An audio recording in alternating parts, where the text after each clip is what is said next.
week's episode of Tokyo Ghoul Route A had devil apes, black dobers, and owls. Safe to say, this was a pretty exciting episode of Tokyo Ghoul Route A, and probably the one that I've been looking forward to the most, because they have been building up this raid on the 20th Ward and on the Anteiku coffee shop for the last couple of episodes, and so far the action is not disappointing. There's actually a lot of surprising elements to this episode. In fact, very similar to last week's, the intro of the episode is like a solid 8 minutes long before they even get to the intro. But I actually really love the build-up in the first half of the episode for a number of reasons. One, they make things very clear that this mission is going to be dangerous and there's going to be a huge mortality rate. And a lot of that has to do with the fact that all of the Ghoul investigators are actually filling out their testimonies and wills. This is pretty much their big final mission, and they know this going into it, and that just amplifies the terror and the tension all the bit more. There's also another really good scene where you have Amon who goes to the gravesite. Again, that just seems to be his favorite hangout,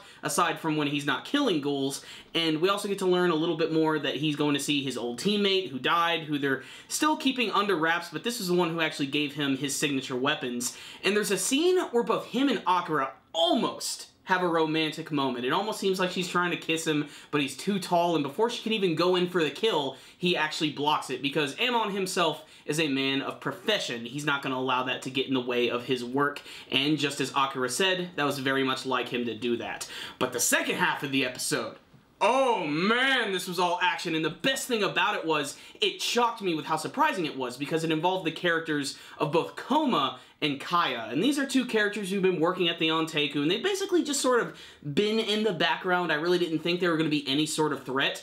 They were badass in this week's episode. In particular, the character of Koma, who's always called himself the Devil Ape.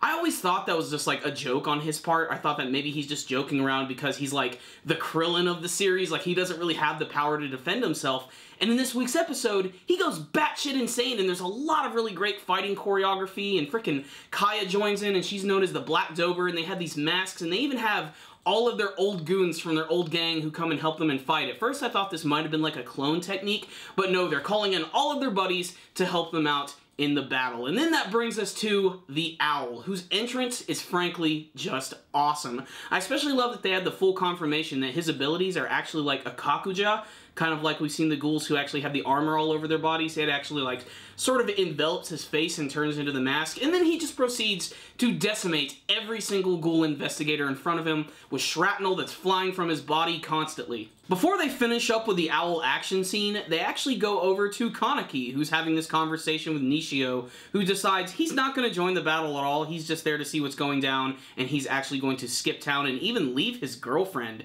And then that's when Tsukiyama comes in, and you know when he arrives that things are not exactly going to be normal, and he's freaking out because he fears that if Kaneki's going to go into the battle, he might die, and he might not be able to eat him. So this leads to a short action scene where he tries to attack him, but it really does nothing because Kaneki just ends up smacking his shit down.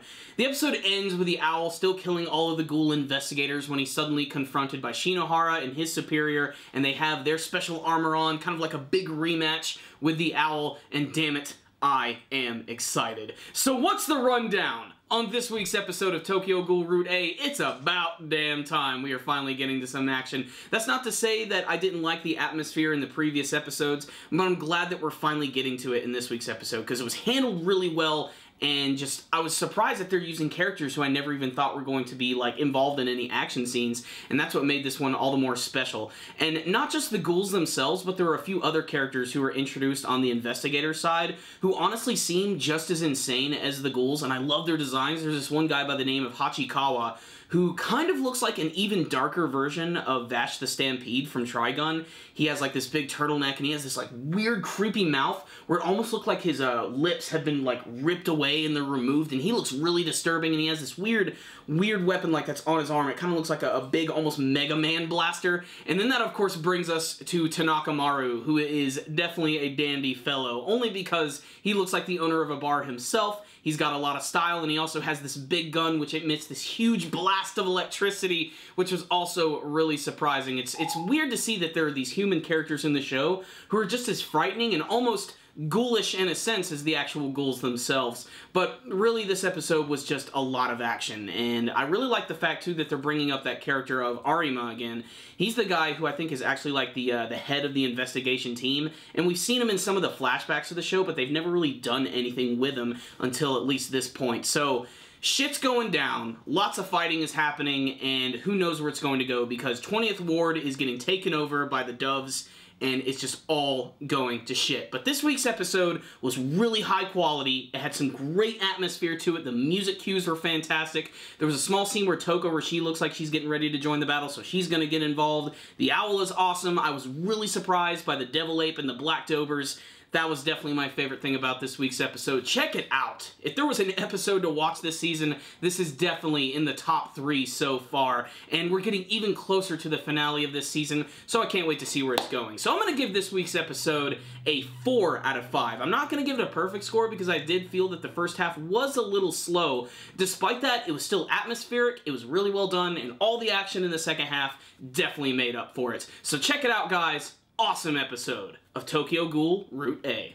Thank you guys for watching my review. If you liked this video, please give it a thumbs up. And before you guys leave, please tell me what you thought about this week's episode of Tokyo Ghoul Route A. Did you have a favorite action scene from this week's episode? What did you think of Kaya and Coma? And what do you want to see from the rest of Tokyo Ghoul Route A? Remember, if you guys have not subscribed to our channel, you should do that by clicking on our channel icon here in the top corner. You should also follow us on social media like Facebook and on Twitter. And you should definitely check out our brand new video podcast series, The Powerful Nerdcast. I'll put a link for that in the description box below. Some cool ways you guys can help support our channel is by using our PayPal donation button in the description box below, or you could use our Amazon Associates link. Whenever you buy something on Amazon.com, use that and save that as your bookmark link when you buy stuff. It'll help support our channel. But as always, the best way to support our channel is to simply watch our videos, comment on them, and share them with your friends. Thank you guys for watching. Super Kami Guru 9000.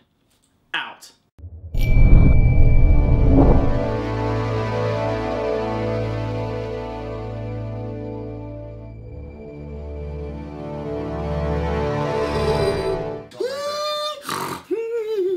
Fatty McGee.